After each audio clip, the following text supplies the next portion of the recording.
The A4s are the future. We will be fine. You have 3 options. As soon as you go tomorrow morning, the better. You must be the new engine. We're so glad that you have come. Mr. Reese has read something in the paper regarding the LNER. A streamlined A4 called Mallard has broken the world speed record.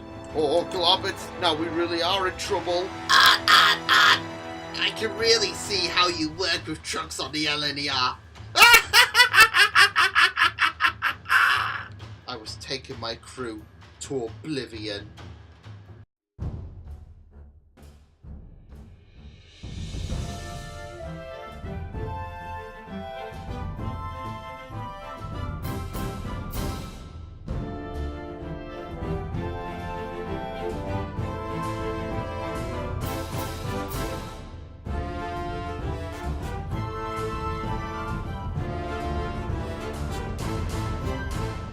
Oh God, this is the end.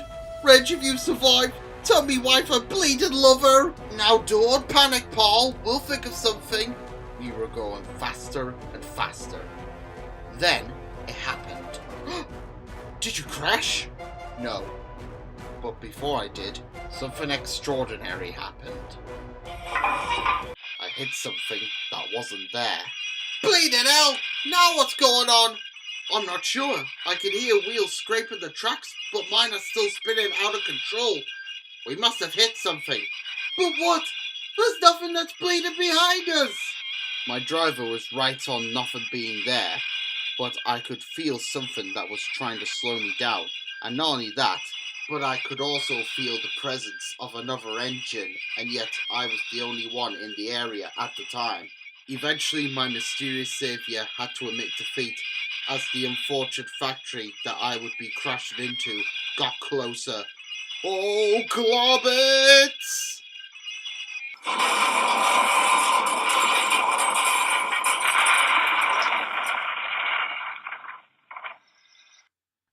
Luckily, my crew jumped clear before the crash, but everything for me went hazy. I was in such a shock that everything just went blank.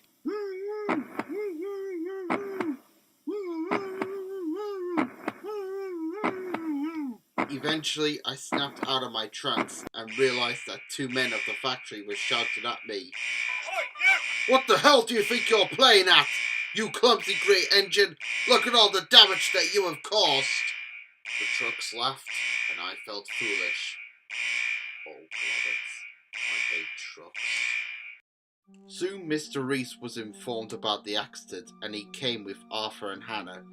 He was talking to the 2 men of the factory about the situation, and the 2 engines were helping to clear the mess. Are you alright, Burke? Are you hurt? I feel all crooked and buried. Not to worry, Burke. We'll have you out of there in no time. What were you thinking? Pushing our guest and making his brake snap? We were told to do it. Who told you? That engine who thinks he's better than everyone. You know, the one who won't shut up about some airways train. You mean that Greyhound told you? Yes, precious. He told us everything. He said that this green engine stalks statuses, looks under coaches, and in your tender while you were sleeping. Burke would never. He told us that this engine was going to do the same to all female trucks. We couldn't have that, so we pushed this pervert engine off the rails. Why, that Greyhound. Next time I see him. I'm sorry, sir. Nothing to be sorry for, Burke. This was all an accident. It took a long time, but eventually I was freed and Arthur took me to a small workshop. But I was still unhappy. First I betrayed the LNER, and now I let the Southern down. Maybe I'm a bad luck engine. You're not a bad luck engine, Burke. Accidents happen now and then, no matter what class you are. You've done wonders ever since you came to Portsmouth, and we have been praising you since day one. All except Greyhound. He hates me. Don't think about him. Hannah will be giving him a piece of her mind, and don't get worked up about today. Also, you are not a peeper. It was curiosity that sent you to Euston, and we see you as our very special guest. I gave Arthur a sad smile. Thank you, Arthur. Not only are you getting new brakes, but you will also be getting a new coat of paint because we are launching a new express service, and we'd like you to take charge of it. Well, thank you, sir. What will it be called? It doesn't have a name, but since you are our special guest and you've been doing such a good job, you can have the honour to name it. However, if you can't think of one, take your time and a name will come into your smoke box.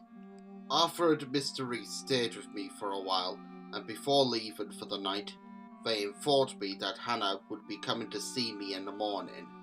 Later that evening, I was beginning to settle in for the night, and the workmen were packing up. It wasn't a large workshop like Doncaster, it was only a small workshop that only did day shifts. I looked forward outside the workshop and saw something unexpected. A bright green, old-fashioned looking tank engine was reversing into the workshop, and it parked right next to me. Oh, hello. I wasn't expecting another visitor till tomorrow, but I don't mind a bit of company.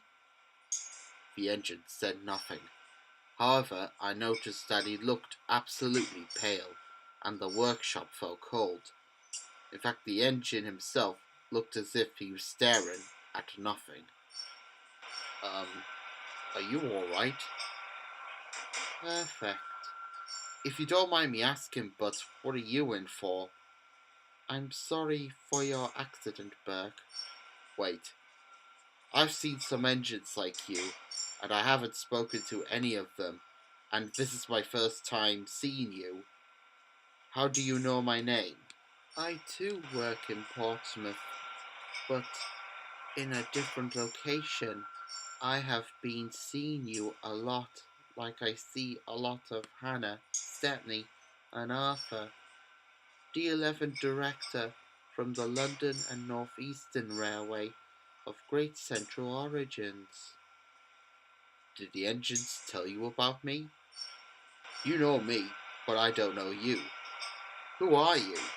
You have had a long day, and now must get some rest. What are you talking about? Oh, I don't know why, but I feel so tired. And so I drifted off to sleep, just like that. Later, it was midnight, and I began to stir. It was only 12:50 a.m., and I looked over to my new companion. But to my surprise, he was gone. Where did he go? He must be on a night shift. But he said that he knew me. Hannah might know who he is. I'll ask her in the morning. The next morning, my mind was full of questions. Then my pondering was cut. Beck, you've got a nice visitor. And Hannah arrived. Morning, Beck. How are you? Morning, Hannah. A little sore from yesterday, but nevertheless I'm fine. Good. I'm sorry about the trucks. I too have had trouble with them when I first started work. I'm not used to trucks. Well, when it comes to trucks, you have to show them that you're in charge and you're the boss. And if they bump you, then you bump them back. It's something that Marshall told me. I see. Well, I'll take that in for next time. Who's Marshall? Marshall was a Class Adams radial tank. He was a 442T.